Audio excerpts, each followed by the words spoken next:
Hey everybody, I am Ryan Doyle, this is the Verdigris Table, and in this video we are upgrading our Bard to level 2. Let's hit it. Alright, so our Bard is going to be level 2 now, and first things first, we are going to increase our hit points. I'm a fan of taking the average.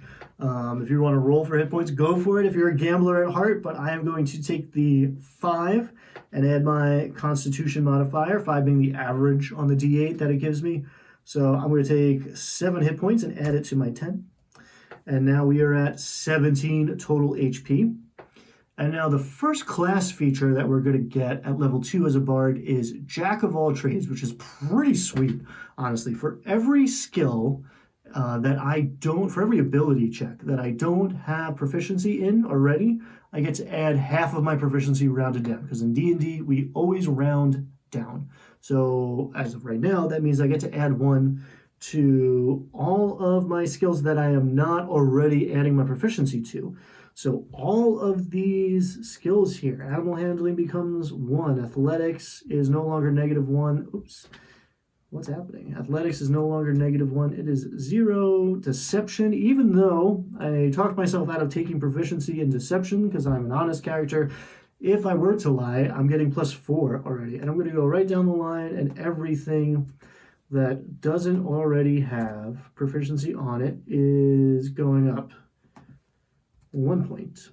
And over time, as I level up, this is just going to increase. As my proficiency bonus increases, not only are the skills that I'm proficient in going to increase, but even the skills I am not proficient in are going to increase. So I have a 3 sleight of hand. I have a 3 in stealth.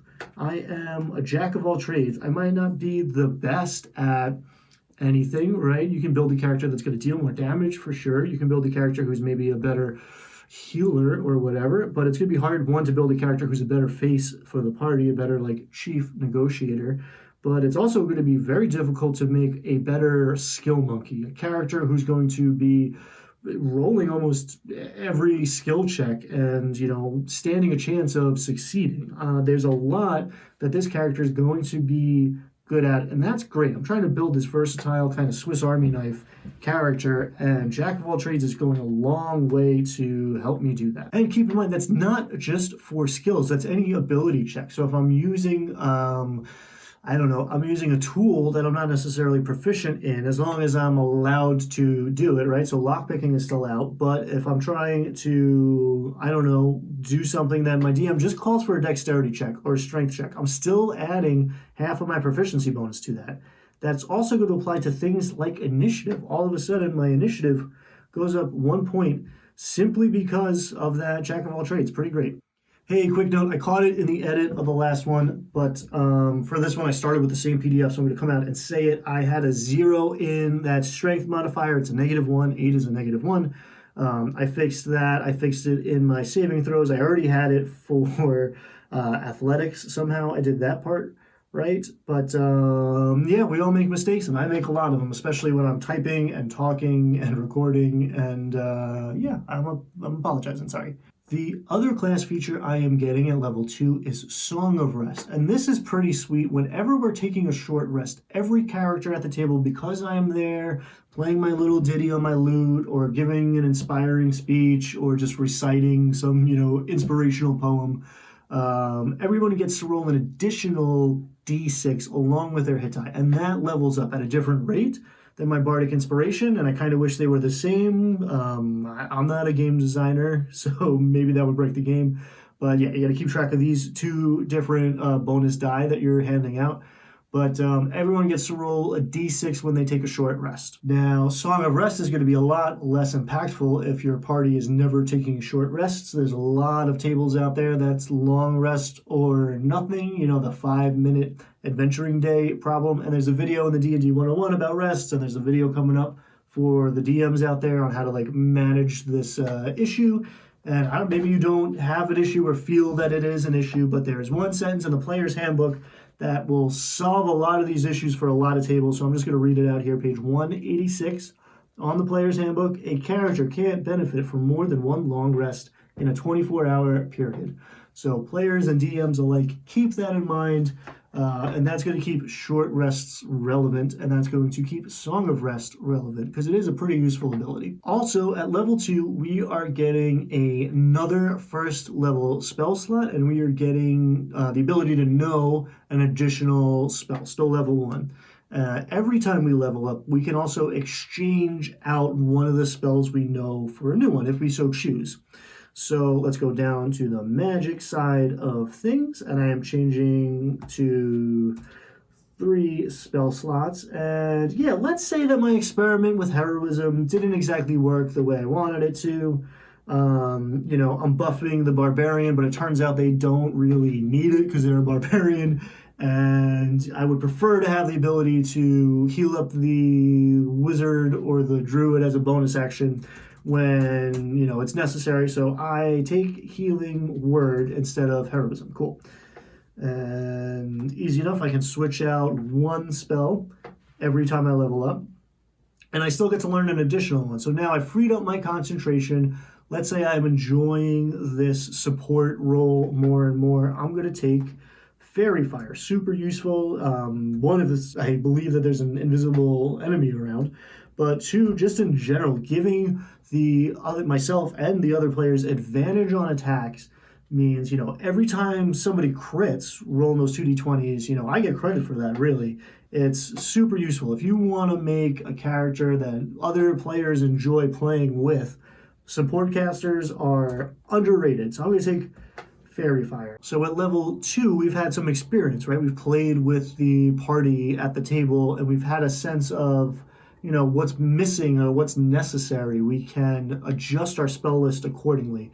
We can do a lot with that ability to switch out spells to, adjust mechanically and also to tell a story. I can imagine, making a character that's all heals and buffs, and over time, as they experience more and more violence, more and more combat, their spell list, what they know how to do, changes to reflect that to more and more damage dealing spells and debuffs, and you could make a real character arc, a real Walter White to Heisenberg trajectory. You could go the other way too, and that would be interesting, maybe a little more challenging, but to take a character that's kind of like standard damage dealer, and over time, as they witness more and more violence and atrocity, becomes more and more of a pacifist and leans into these buff spells and healing. That could be a very cool way to build a character. This particular one here has, this versatility, Swiss Army knife vibe, and there's already complexity enough going on with our Walter Cronkite,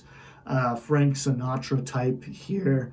And let's get into that. Now that we've played a couple times, maybe just one time, we have a better sense of who our character is, how they're going to fit into the party. So let's fill out those personality traits, ideals, bonds, flaws that we skipped last time. All right, so for our background last video, we took entertainer, classic, bard stuff. That is not in the SRD, which is the free version of the D&D documentation that's linked down below.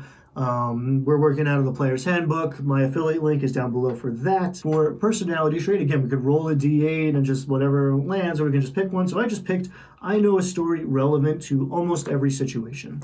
Now, I really like this concept of a character who knows a lot, right? They're an investigative journalist or whatever the fantasy version of that is. They talk to the people, they find out the facts, they get to the truth, and they're a traveling entertainer. They get around, right? So they know a lot. So when the NPC's name gets dropped or somebody mentions a location, the ruined temple in the forest, then there's a chance my character knows something about it. And that's a little gift to the Dungeon Master. That's another avenue for information to percolate through the party. There's a chance that my character has some pertinent information. There's also just an appeal to it flavor-wise. I've been watching a lot of Blacklist lately. It's not a great show, but James Spader is great in it. It's the only reason I watch, and his character always has like a little anecdote that he's like bemused by, that he's reminded of by whatever silly, stupid situation is happening.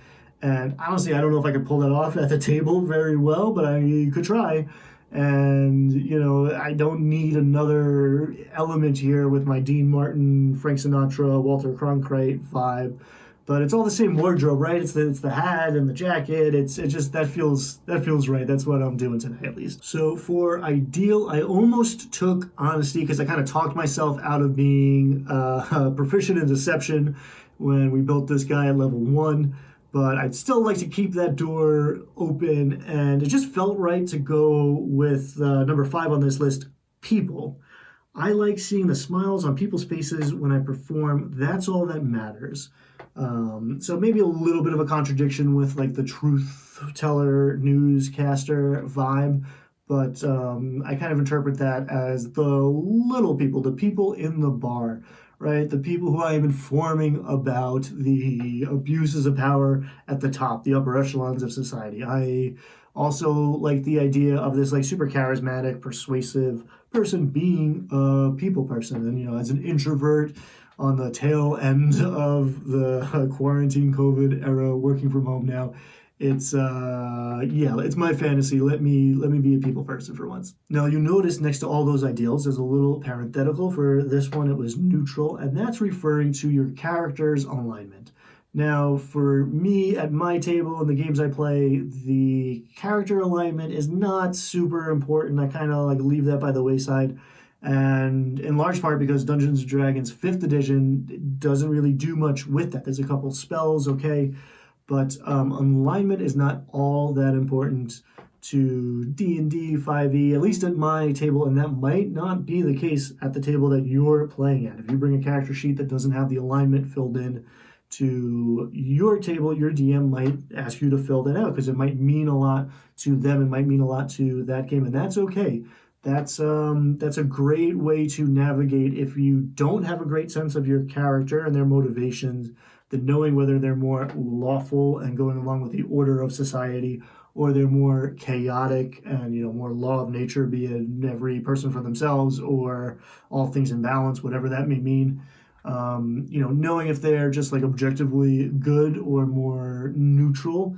And in my experience, most D&D characters are going to be looking the other way at some shady stuff at some point or other. So neutral is probably the way to go. But if you want to be the hero, be the hero. My only caveat as a DM is I don't want players running evil characters unless everybody's on board, because that can really change the tone of the game. Otherwise, personally, not that preoccupied with character alignment. For Bond, I kind of bounced around between a few of these options, but I settled on number 5. I will do anything to prove myself superior to my hated rival. Man, that is juicy. That's another little gift wrapped with a bow on it present to my dungeon master. Here is this NPC that I have a relationship with, and the core of that relationship is rivalry, is hatred.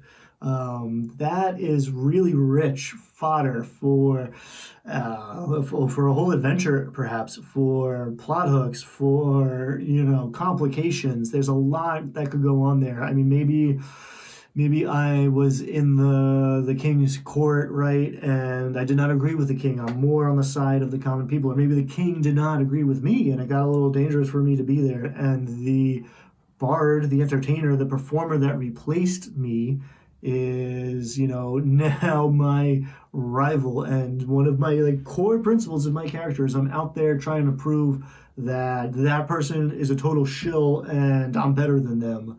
It feels like you could maybe do a lot with that. Now, for Flaw, I went with something that dovetails really nicely with that idea out of my Bond. I once satirized a noble who still wants my head. It was a mistake that I will likely repeat. So, boom, again, one really rich storytelling ideas there for the player and for the dungeon master. Again, here you go, DM, I got you a present. The king wants my head. Woof. Talk about a plot hook that can come out of anywhere, some wrinkle, some complication. The guard shows up and hey, I know you because I'm famous, right? I am backed by popular demand. So, yeah, interesting. And maybe, we're not in that kingdom right now.